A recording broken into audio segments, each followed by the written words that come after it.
jemaat yang diberkati Tuhan, sebelum kita memulai ibadah kita di saat ini, mari kita satu dalam doa, kita berdoa.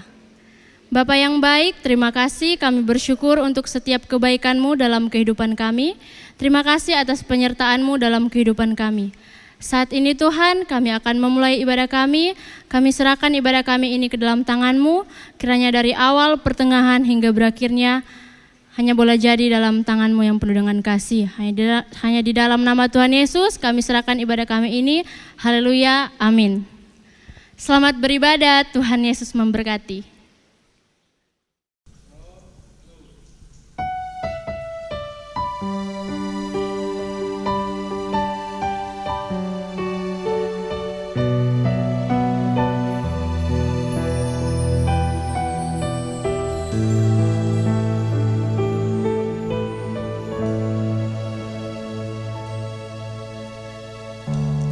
Engkaulah perisaiku.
Shalom saudara-saudara yang diberkati Tuhan.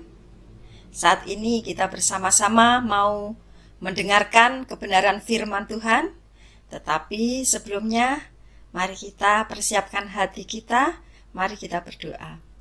Terima kasih Tuhan, kami mengucap syukur atas kebaikan-Mu. Engkau Tuhan Allah yang memberkati kami semua, Tuhan yang menyertai kami semua, dan Tuhan yang melindungi kami semua. Terima kasih Tuhan, kalau pada saat yang luar biasa ini, kami bersama-sama mau mendengarkan kebenaran firman-Mu. Tuhan memberkati setiap hati kami. Kiranya kami benar-benar bisa menerima setiap kebenaran firman-Mu dan menjadikan firman-Mu pedoman bagi setiap kehidupan kami, menjadi dasar setiap kehidupan kami sehari-hari. Terima kasih Tuhan. Kami juga berdoa untuk hamba-Mu yang akan menyampaikan kebenaran firman Tuhan. Kiranya Tuhan memberi hikmat dan Tuhan mengurapi, sehingga hanya kebenaran firman Tuhan yang disampaikan. Terima kasih Tuhan, waktu ini kami serahkan di dalam tangan kuasa-Mu, dan Tuhan yang memberkati. Di dalam nama Tuhan Yesus, kami berdoa. Amin. Saudara-saudara, saat ini kita bersama-sama mau belajar firman Tuhan. Saat ini saya mau mengambil tema dengan judul Awas Dosa Lidah. Beberapa minggu yang lalu sempat menjadi trending suatu film pendek dengan judul Tilik, dan salah satu pemerannya yang sangat fenomenal, sangat terkenal, Butejo, itu sampai diundang kemana-mana, ke beberapa stasiun, acara stasiun televisi. Dalam film Tilik ini menceritakan serombongan ibu-ibu dari desa, mereka mau ke kota, mau mengunjungi, mau tilik ke ibu lurahnya yang masuk rumah sakit. Nah, di dalam perjalanannya itu terjadi omongan-omongan yang luar biasa yang menjadikan film ini sangat terkenal. Di dalam film ini saya mempelajari ada beberapa karakter yang menurut saya karakter-karakter ini biasa kita temui. Di sini karakter Butejo, kita tahu Butejo bagaimana orangnya suka ngegosip, suka membicarakan urusan orang. Bahkan ketika semuanya diam, semuanya tidak menceritakan apa-apa, ada saja bahannya. Mungkin kalau kita melihat karakter Butejo pengen gemes banget gitu ya, gemes yang tidak senang. Nah, karakter yang kedua adalah Yuning. Yuning itu kebalikan dari Butejo. Dia selalu mengkat setiap gosip yang diomongin Butejo. Dia berpikir positif, jangan berpikiran negatif, berasumsi yang buruk terhadap orang lain. Ada juga karakter Yusam. Yusam di sini orang yang rada ngikut arus, jadi pelin-pelan. Ketika Butejo ngegosip, dia juga mengiyakan. Tapi ketika Yuning mengcounter yang baik, dia juga membenarkan. Jadi dia sana sini. Ada juga karakter Putri. Kalau Putri itu orang yang suka ngegongi tapi ngegongi yang enggak baik. Ketika Butejo ngegosip, dia akan dengan lantangnya bilang, oh ya benar seperti itu. Itu ngegongi tapi ngegong yang kurang baik. Tapi ada juga karakter ibu-ibu. Jadi di situ juga banyak ibu-ibu yang tidak ngomong sih, ibu-ibunya diam. Tetapi sebenarnya itu juga tidak bisa dibilang benar karena diam. Dia tahu ada gosip tapi malah mendengarkan saja, bukannya malah menghentikan tapi mendengarkan saja. Saat ini kita mau belajar bagaimana kita bijaksana dalam kita bersosialisasi. Tentu omongan-omongan itu dimulai dari perkataan. Dan perkataan itu tentu berhubungan dengan lidah. Mari kita bersama-sama belajar bagaimana dalam Injil diperingatkan soal hati-hati tentang lidah. Dalam Yakobus 3 ayat 5 dikatakan, demikian juga lidah, walaupun suatu anggota kecil dari tubuh, namun dapat memegahkan perkara-perkara yang besar. Lihatlah, betapapun kecilnya api, ia dapat membakar hutan yang besar. Jadi saudara-saudara, kita tahu seperti judul lagu ya mungkin, lidah tak bertulang. Sehingga lidah itu kecil tapi sulit untuk dikendalikan. Hanya dengan perkataan itu bisa membuat perkara yang sangat besar, perkara yang sangat menghebohkan. Dengan lidah orang bisa mengatakan apa-apa, baik itu yang baik mengatakan yang buruk, berasumsi, memfitnah. Jadi hati-hati dengan lidah kita, karena lidah tidak bertulang sehingga dia dengan lemah gemulai dia bisa menceritakan banyak hal. Dan itu sangat membahayakan, seperti api. Api itu meskipun setitik, tapi bisa menghanguskan, bisa membakar ribuan hektar hutan. Demikian juga lidah dengan perkataan yang kecil bisa membuat heboh, bisa membuat masalah sedesa seperti dalam film Tilik tersebut. Di sini kita mau belajar karena kita hidup bermasyarakat, kita hidup bersosialisasi. Tentu kita bergaul dengan semua orang. Tapi kita mau hidup bijaksana, kita mau hidup berpengetahuan, kita mau hidup seturut firman Tuhan. Dan itu harus mengendalikan lidah kita. Bagaimana kita mengendalikan lidah kita? Mari bersama-sama kita buka dalam Kolose 4 ayat 5 dan 6. Hiduplah dengan penuh hikmat terhadap orang-orang luar. Pergunakanlah waktu yang ada. Hendaklah kata-katamu senantiasa penuh kasih, jangan hambar, sehingga kamu tahu bagaimana kamu harus memberi jawab kepada setiap orang. Tentu kita semua mau hidup di dalam kebenaran firman Tuhan. Tentu kita mau hidup bijak. Tentu kita mau mengendalikan perkataan kita, mengendalikan lidah kita. Bagaimana kita bisa mengendalikan lidah? Memang tidak gampang. Tetapi kalau kita menyertakan Tuhan di dalam setiap kehidupan kita, semuanya bisa dilakukan. Hal yang pertama yang dapat kita lakukan agar kita bisa mengendalikan lidah kita, perkataan kita adalah hidup dengan penuh hikmat.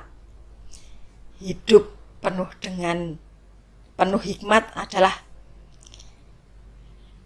kita harus hati-hati dengan tingkah laku kita. Pergaulan yang buruk merusak kebiasaan yang baik. Jadi kita juga hati-hati dengan pergaulan kita. Hati-hati dengan memilih teman. Kita minta hikmat. Itu bukan dari kata-kata orang bijak, orang-orang pintar. Tapi kita tahu bahwa hikmat yang kita minta itu adalah hikmat yang daripada Tuhan. Firman Tuhan itu adalah hikmat yang tertinggi. Hikmat yang terus kita pelajari agar kita benar-benar bisa menjaga perkataan kita, menjaga lidah kita. Orang yang berhikmat adalah orang yang berpengetahuan, orang yang tahu jalannya Tuhan, orang yang setiap perkataannya itu difikir dahulu. Kalau orang bijak, apapun yang dilakukan dipikir, tidak hanya asal melakukan, bukan asal ngomong sehingga menyakiti perasaan orang. Semua harus dipikir dahulu. Apakah perkataan kita membangun seseorang? Apakah perkataan kita itu membuat orang bersemangat? Jadi dengan hikmat kita bisa mengendalikan tingkah laku kita, kehidupan kita, perkataan kita. Dengan berhikmat kita bisa menggunakan hidup kita untuk membangun orang, bukan malah membuat orang semakin jatuh, bukan membuat orang semakin terpuruk. Karena di sini dituliskan, hiduplah dengan penuh hikmat terhadap orang-orang luar. Pergunakan waktu yang ada. Kita harus ingat, waktu kita terbatas. Jangan sampai kita tahu-tahu, karena waktu itu tidak ada orang yang tahu. Jadi kita pergunakan waktu kita dengan menggunakan lidah kita untuk perkataan yang baik, untuk perkataan yang positif, perkataan yang membangun, sehingga hidup orang dibangun. Hal yang kedua yang dapat kita lakukan untuk kita bisa mengendalikan lidah kita adalah hidup penuh kasih. Dalam Kolose 4 ayat 6, hendaklah kata-katamu senantiasa penuh kasih, jangan hambar, sehingga kamu tahu bagaimana kamu harus memberi jawab kepada setiap orang. Dalam Efesus 5 ayat 2 juga dikatakan, dan hiduplah di dalam kasih, sebagaimana Kristus Yesus juga telah mengasihi kamu dan telah menyerahkan dirinya untuk kita sebagai persembahan dan korban yang harum bagi Allah. Tuhan Yesus memberi teladan kasih buat kita. Ketika hidup kita dalam kasih, hidup dalam kasih, tentu tidak ada pikiran untuk menyakiti orang lain. Ketika hidup kita penuh dengan kasih, tentu kita tidak ada pikiran untuk membicarakan yang buruk kepada orang lain. Dengan hidup kasih justru kita malah menopang, menolong orang yang mungkin orang itu lemah di bagian apa. Kita menopang, kita menolong, sehingga terjadi kerjasama yang baik. Baik itu dalam pekerjaan kita, baik itu dalam lingkungan sekolah kita, kuliah kita, dunia usaha kita, bahkan dalam pelayanan kita. Karena kita tahu bahwa Tuhan memberikan setiap orang talenta masing-masing. Tidak ada orang yang mempunyai talenta yang sempurna, sama semuanya hebat semua, tidak, pasti mempunyai kelemahan. Tapi janganlah kelemahan itu menjadi pergunjingan kita. Jangan kelemahan orang itu menjadi bahan untuk ngegosip. Tetapi kita ambil bagian karena kita mempunyai kasih. Kita tahu, oh orang itu lemah di bagian ini. Kalau kita mempunyai kekuatan di bagian itu, mari kita rangkul, kita sama-sama mengerjakan pelayanan, pekerjaan di rumah Tuhan. Itu kalau hidup kasih seperti itu. Karena Tuhan Yesus sudah mengajarkan kita untuk hidup dalam kasih. Anak-anak Tuhan harus hidup dalam kasih. Ketika hidup dalam kasih, lidah kita otomatis akan mengucapkan, mengatakan kata-kata yang positif, mengucapkan kata-kata yang membangun, mengucapkan kata-kata yang manis, yang sedap didengar. Dan hal yang ketiga untuk mengendalikan lidah kita adalah berpikir positif. Kalau kita berpikir positif, tentu yang kita ucapkan itu adalah hal-hal yang positif. Seperti ilustrasi antara perbedaan lebah dan lalat. Saya membaca sebuah artikel tentang lebah dan lalat. Kita tahu lebah itu menghasilkan madu yang asli itu bisa mahal harganya. Madu itu manis, enak dinikmati.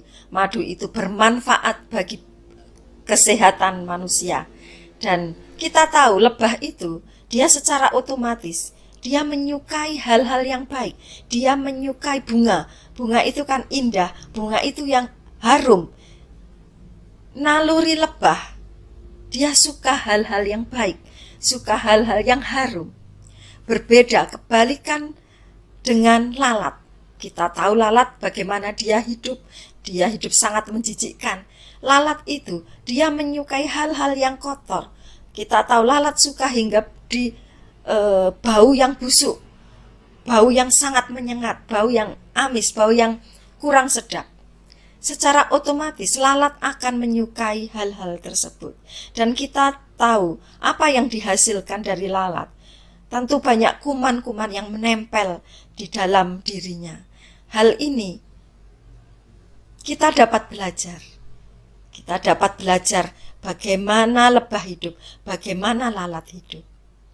Orang yang baik adalah orang yang selalu melakukan, tidak berpikir. Orang yang baik tidak akan berpikir hal-hal yang buruk. Tetapi sebaliknya, orang jahat, dia akan selalu berpikir yang jahat. Jadi apapun yang dipikirkannya, apa yang ada dalam pikirannya, itu hal-hal yang buruk. Ketika hal-hal yang buruk, itu pasti akan ada kekacauan, pasti ada iri hati, pasti ada kesombongan, pasti ada gosip. Jika hal-hal buruk yang dipelihara di dalam pikiran kita, yang keluar dari lidah kita, tentu hal-hal yang buruk. Berbeda dengan lebah. Lebah dia suka hal yang baik. Orang yang baik pasti dia akan memasukkan yang baik. Orang yang baik tentu dia menjauhi segala yang buruk. Dan kebaikan tentu akan menghasilkan yang hal-hal yang manis, hal-hal yang dapat dinikmati, bermanfaat bagi orang. Berbeda dengan lalat, hal-hal yang negatif tentu itu membuat kekacauan. Hal-hal yang negatif tentu itu tidak membangun seseorang. Jadi kita mau belajar dari lebah dan lalat. Apakah kita mau belajar menjadi lebah yang menghasilkan madu yang manis di dalam kehidupan kita, ataukah kita memilih lalat yang menghasilkan berbagai macam kuman yang tentu semua orang itu menghindari hal tersebut. Di dalam Yakobus 1 ayat 26 dikatakan, jikalau ada seorang yang menganggap dirinya beribadah, tetapi tidak mengekang lidahnya, ia menipu dirinya sendiri, maka sia-sialah ibadahnya. Kita harus berhati-hati dengan lidah kita. Jangan sampai ibadah kita sia-sia hanya karena perkataan kita. Yang ketiga, kita berpikir positif. Itu kita belajar kebenaran firman Tuhan. Kita harus mengisi pikiran kita, mengisi hidup kita dengan kebenaran firman Tuhan. Seperti yang dalam Filipi ajarkan, Filipi 4 ayat 8. Jadi akhirnya saudara-saudara, semua yang benar, semua yang mulia, semua yang adil, semua yang suci, semua yang manis, semua yang sedap didengar, semua yang disebut kebajikan dan patut dipuji, pikirkanlah semua itu. Jelas sekali pikiran positif itu adalah pikiran yang semuanya baik. Tidak ada pikiran positif itu yang jelek-jelek, tentu tidak ada. Positif itu ya memikirkan yang baik, sesuai yang Filipi katakan, semua yang mulia, semua yang adil. Jadi kita harus ingat, ketika lidah kita mau mengatakan sesuatu yang buruk, kita harus ingat, kita mau jadi lebah atau kita mau jadi lalat. Dan semuanya itu pilihan tergantung kita.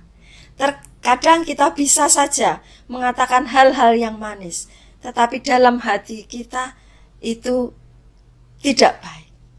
Mungkin semua orang tidak tahu, tetapi Bapa kita yang di surga itu tahu. Dan pasti kalau semua kepura-puraan itu pasti tidak menghasilkan baik. Itu pada akhirnya akan menjadi lalat. Karena apa yang kita pikirkan dalam hati kita, itu apa yang akan kita keluarkan. Jadi mari kita mengisi seperti Filipi 4 ayat 8 katakan, semua yang baik, semua yang mulia, semua yang benar, semua yang sedap didengar, hal-hal seperti Filipi 4 ayat 8. Mari kita pikirkan semuanya itu. Karena kita mau hidup menjadi teladan, kita mau hidup menjadi terang. Bagaimana kita menjadi terang jika yang kita pikirkan adalah yang negatif? Tetapi hari ini kita mau memilih untuk berpikir positif. Kita mau menjadi lebah yang menghasilkan madu, kita mau menjadi garam, kita mau menjadi terang. Mari kita masukkan firman Tuhan di dalam setiap kehidupan kita. Mari kita masukkan segala yang positif dari firman Tuhan dalam setiap kehidupan kita. Pasti kita akan menghasilkan madu yang manis. Pasti hidup kita akan menjadi teladan, menjadi memberkati bagi orang di sekeliling kita. Mari saudara-saudara, kita minta Tuhan agar hikmat yang dari Tuhan menguatkan kita, memampukan kita untuk kita bisa melakukan seperti kehendak Tuhan. Tuhan Yesus memberkati. Mari kita berdoa. Terima kasih Tuhan untuk firman-Mu, kebenaran firman-Mu yang luar biasa saat ini. Mari Tuhan beri kekuatan kepada kami, mampukan kami Tuhan, untuk kami bisa menjadi seperti lebah, menghasilkan madu yang manis. Tuhan tolong kami untuk senantiasa kami selalu berpikir positif, untuk kami berpikir sesuai dengan pikiran Tuhan, sehingga hidup kami membangun setiap orang di sekeliling kami. Biarlah hidup kami bercahaya Tuhan. Biarlah hidup kami menjadi terang-Mu Tuhan, menjadi garam dimanapun kami berada. Tuhan, hanya Engkau yang mampukan kami. Tuhan, mampukan setiap kami untuk kami benar-benar bisa melakukan firman-Mu dalam setiap kehidupan kami. Terima kasih Tuhan, kami mengucap syukur. Biarlah firman-Mu menjadi kekuatan dan pedoman bagi kehidupan kami. Di dalam nama Tuhan Yesus, kami berdoa dan mengucap syukur. Amin.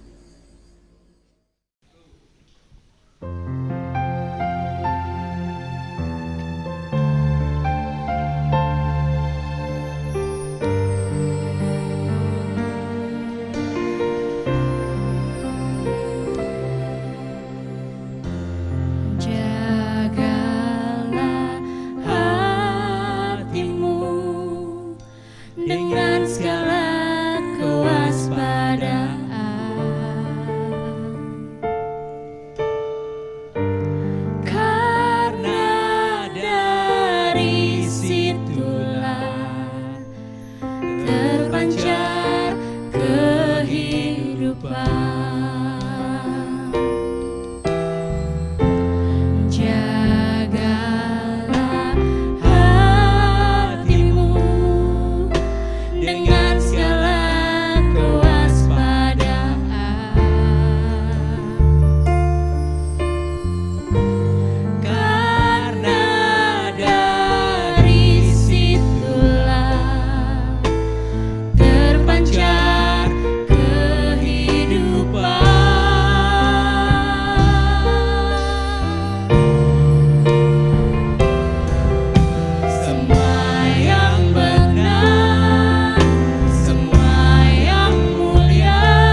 Mari kita akhiri ibadah kita dengan kita terima doa berkat. Tuhan memberkati engkau dan melindungi engkau. Tuhan menyinari engkau dengan wajah-Nya dan memberi engkau kasih karunia. Tuhan menghadapkan wajah-Nya kepadamu dan memberi engkau damai sejahtera. Amin. Tuhan Yesus memberkati. Selamat hari Minggu.